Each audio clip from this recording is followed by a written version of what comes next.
மாயே விஷ்ணுமயே மாயா மாயா விஷ்ணு மாயா அண்ணா சுவாமி அழைக்கின்றாரே நம்ம அண்ணா சுவாமி அழைக்கின்றாரே. மாயன் மயம் ஆன்மீக சகோதர சகோதரிக்கெல்லாம் என்னுடைய அன்பான பணிவான ஆசீர்வாதத்தை தெரிவித்துக் கொள்கின்றேன். கருணையே வடிவாத நாராயணனுடைய அருள் இதை பார்க்கின்ற கேட்கின்ற உங்க வாழ்க்கையில எப்பவும் துணையா இருக்கும். கவலைகள் இல்லாத ஒரு வாழ்வு யாருக்கு? எல்லோருக்கும் ஏதோ ஒரு விதத்துல தொழில் ரீதியா இருக்கலாம், மன ரீதியா இருக்கலாம், உடல் ரீதியா இருக்கலாம், குடும்ப ரீதியா இருக்கலாம், ஏதோ ஒரு பிரச்சனை சந்திக்கத்தானே செய்கின்றோம். ஆனாலும் வாழ்ந்துதானே தீர வேண்டும்.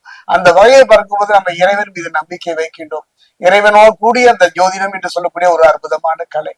தன்னம்பிக்கை தருவதில் இத மாதிரி ஒரு ஈடு கிடையாது. அந்த வகையில சோழி பிரசன்னத்துல மாயன் மயிலா நான் தொடர்ந்து பார்த்து வரேன். மாயன் மயிலா நீங்க தொடர்ந்து சப்ஸ்கிரைப் பண்ணி ஆதரவு தெரிவிக்க ஒரு நம்பிக்கை எனக்கு உண்டு. அந்த வகையில பார்க்கும் பொழுது இந்த காலகட்டத்துல ஒரு மாத பயிற்சியை மட்டும் சொன்னாலும் மட்டும் போறாது. அந்த காலகட்டத்துல சூரிய பகவானை பொறுத்த வரைக்கும் துலாம் ராசியிலிருந்து விருச்சிக ராசிக்கு பயிற்சி ஆகின்றார். இந்த கார்த்திகை மாதம் கதிரவன் பயிற்சி ஆகின்ற இந்த காலமே தமிழ் மாதம் ஆகின்றது. அதைத்தான் நம்முடைய முனிவர்களும் ரிஷிகளும் அமைத்து தந்திருக்கின்றார்கள். அது மட்டும் கிடையாதுங்க. இந்த காலகட்டத்துல ஒரு பெரிய ரகசியம் இருக்குங்க. எந்த பிரச்சனை வந்தாலும், எந்த சோதனை வந்தாலும், எந்த நெருக்கடி வந்தாலும், எந்த தன்னம்பிக்கை குறைகின்ற சூழ்நிலை வந்தாலும், எத்தனை கடன்களும் துன்பம் நம்மை பயன்படுத்தினாலும் அது தீர்வதற்கான ஒரு அருமையான வழியும் இந்த காலத்துல ஒரு நிகழ்வு இருக்கிறது. அதை செய்து பார்க்கலாம். அந்த வகையில பார்க்கும் பொழுது கன்னிராசி, கன்னிராசியை பொறுத்தவரைக்கும் உத்தரம் 2, 3 நாள்.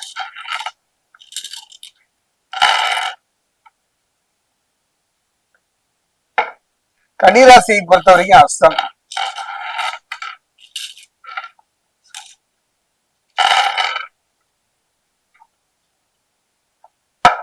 கன்னிராசியை பொறுத்த வரைக்கும் சித்திரை 1, 2.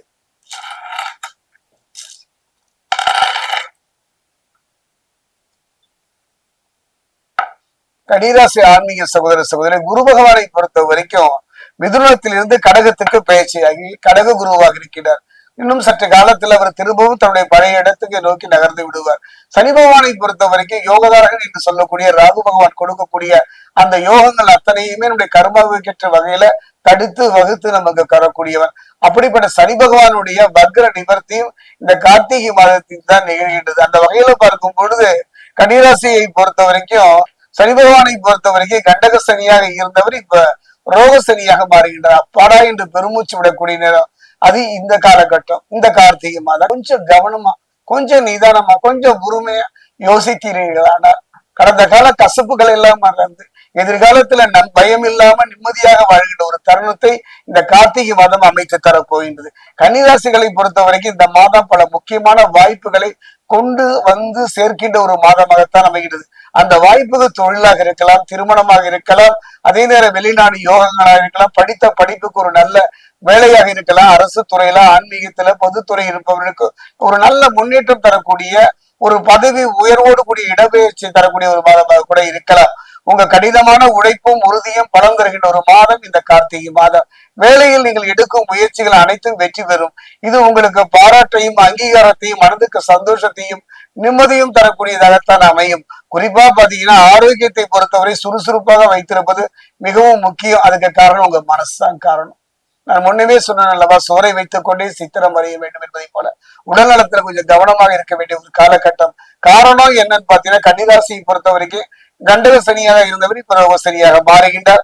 ஆன்மீக யாத்திரை செய்ய நல்ல வாய்ப்பு. பிள்ளைகளின் முன்னேற்றத்தை கண்டு மகிழ்வீர்கள். அதே நேரத்துல குடும்பத்துல ஒருவர் இருந்த மன கசப்பு, ஒருவர் புரிந்து கொள்ளாத அந்த நிலை மாறி குடும்பத்துல நிம்மதியும் சந்தோஷமும் குதூகலமும் ஏற்படும். சில குடும்பத்தை விட்டு பிரிந்து இருந்தவர்கள் எல்லாம் அந்த குடும்பத்தை நோக்கி நகர்கின்ற ஒரு அற்புதமான ஒரு காலகட்டம். குறிப்பா பாத்தீங்கன்னா இந்த காலகட்டத்தை பொறுத்த நேர்மையான பலன்களை கொடுக்கக்கூடிய மாதமாகத்தான் இந்த மாதம் அமையும்.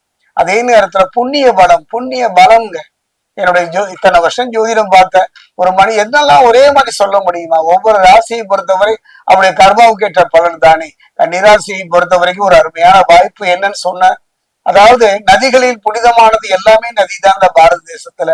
தாகம் தவித்தவனுக்கு தண்ணீர் எத்தனை நேரம் போராட முடியும்? அந்த உயிர் காக்கிட்டு அந்த ஒரு பொருள் தான் தண்ணீர். அந்த தண்ணீரை பொறுத்தவரை வெறும் நீராக நாம் கடந்து விடுவதில்லை, அது ஒரு புனிதமான ஒரு பொருளாகத்தான் கருதுகிறோம். அப்படிப்பட்ட நதிகளில் புனிதம் மிக்கது கங்கை. அந்த கங்கையே தன்னுடைய பாப சாபங்களை நீக்குவதற்காக வந்து சங்கமிக்கின்ற ஒரு காலம் இந்த கடைமுழுக்குன்னு சொல்லுவாங்க. இந்த கடைமுழுக்கு டிசம்பர் மாதம் 16ஆம் தேதி இந்த கார்த்திகை மாதம் வருகின்றது. கடைசி முழுக்கு என்று சொன்னாலும் கூட நம்பிக்கை தருகின்ற ஒரு முழுக்கு. குடும்பத்துல, வாழ்க்கையில, தொழில எத்தனையோ போராட்டங்களை சந்தித்து வந்த கன்னிராசி ஆன்மீக சகோதர சகோதரிகளே, அதே நேரம் கண்டகச்சனியா இருந்து ரோகசிரியா மாறிட்டு இந்த காலகட்டத்துல உடல்நலம் கவனம். உடல்நலம் மட்டுமல்ல, மனோநலம். ஒரு முறை காவிரி கடலில் கிடைக்கின்ற அந்த இடைப்பட்ட துறையில ஏதாவது ஒரு துறையில 3 முறை முழுகி ஆதித்யன் என்று சொல்லக்கூடிய சூரிய பகவானை பொறுத்த வரைக்கும் இந்த துலாமில் இருந்து விருச்சிகத்துக்கு பயிற்சியாக இருக்கின்றார். இந்த காலகட்டத்தில் அவரை வழிபடுவது அற்புதமான பலனை தரும். என்னுடைய அனுபவத்துல நதியில் மூழ்கி எடுப்பதெல்லாம் பாதி பாவ சாபங்களை நீக்கி நிம்மதி தருவது. சிலருக்கெல்லாம் குலதெய்வமே தெரியாது. குலதெய்வம் தெரிந்தாலும் அதை நெருங்க முடியாது. அடிக்கடி குலதெய்வம் போனாலும் முழு பலனை பெற முடியாது. இதுக்கான ஒரு சரியான நேரம் எது பாத்தீங்கன்னா, இந்த கடமுழுக்கு என்று சொல்லக்கூடிய காவிரியில் 3 முறை மூழ்கி கதிரவனை வழிபடுவது வேண்டு பாருங்கள். கன்னிராசியை பொறுத்த வரைக்கும் அற்புதமான மாதம், நிம்மதியான ஒரு தருணத்தை தரக்கூடிய மாதம் இந்த கார்த்திகை மாதம்.